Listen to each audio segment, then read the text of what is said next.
Hello everybody, my name is Lush Eisner and welcome to the Canadian Money Talk, the channel about Canadian investing in personal finance. Please like and subscribe.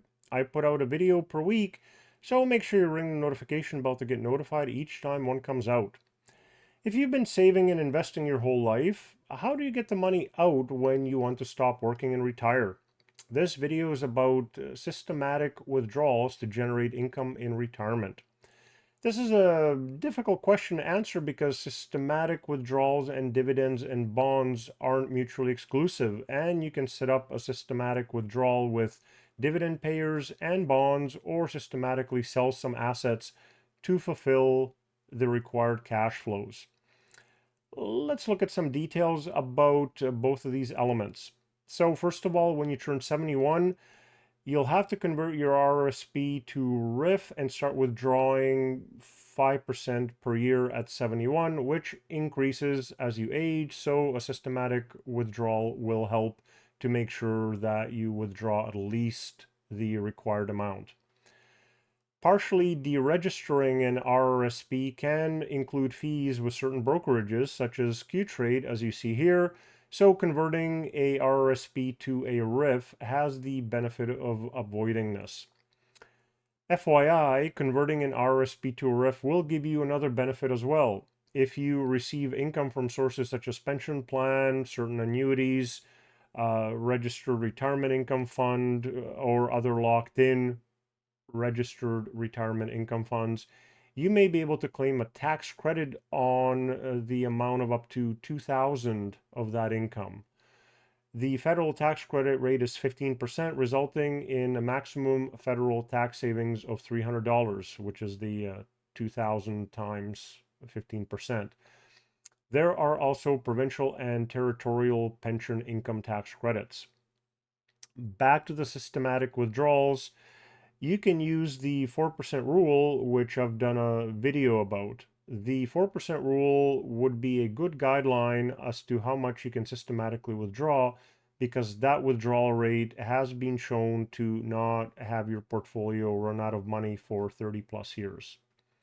If you're using a RIF, TFSA, or a non-registered account, you can do the withdrawals monthly, but you would probably want to do an RSP withdrawal annually if the fees I mentioned earlier are in effect with your brokerage. Either collecting dividends or selling something in order to generate income is perfectly fine, as long as you have a sufficient portfolio to cover your spending.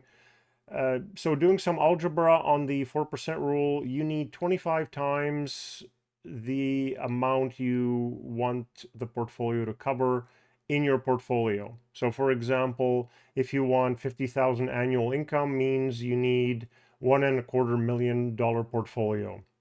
You should have other sources of income like CPP and old age security as well to help. You can choose how much you would like to pull from your portfolio automatically, and this will affect the chances of you outliving your money if you make the withdrawal rate too high. Withdrawing money out of an RSP or RIF will be taxed fully as salary, and you have to pull a certain amount from the RIF, so there is no tax efficiency at withdrawal. If you have Canadian eligible dividend payers in a non-registered account, you get very tax efficient dividends, especially in the lower tax brackets, but also have no choice about the amount. You get the dividends as the stocks pay them, even if you are in a high tax bracket already.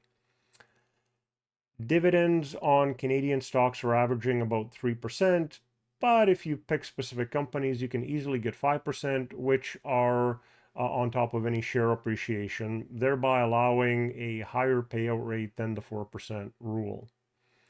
Bonds and term deposits, on the other hand, pay interest, which can be significant in the increasing interest rate environment, depending on the bond and the term deposit, but 4 to 7% on a fairly safe bonds and 4 to 5% in very safe term deposits can be expected. The interest is tax inefficient, however, and should be held in a TFSA or an RRSP. Ultimately, systematic withdrawal and dividends and bonds aren't mutually exclusive. The systematic withdrawals will probably involve some share sales, and any cash flow from dividends and interest Canadian eligible dividend payers and bonds can be used in a systematic withdrawal scheme, keeping in mind that the dividends and interest will pay out automatically, and then you just have to pull out any further funds manually or on a schedule, or you can just do everything manually. And if the dividends and interest aren't sufficient, you'll have to sell some stocks as well. So that compares the systematic withdrawal plans with using dividends and bond interest for income. If you have any requests on what you'd like me to cover in future videos, please put that in the comment section. If you'd like to get in touch, please reach out on any of these social media channels, and may you have a profitable day.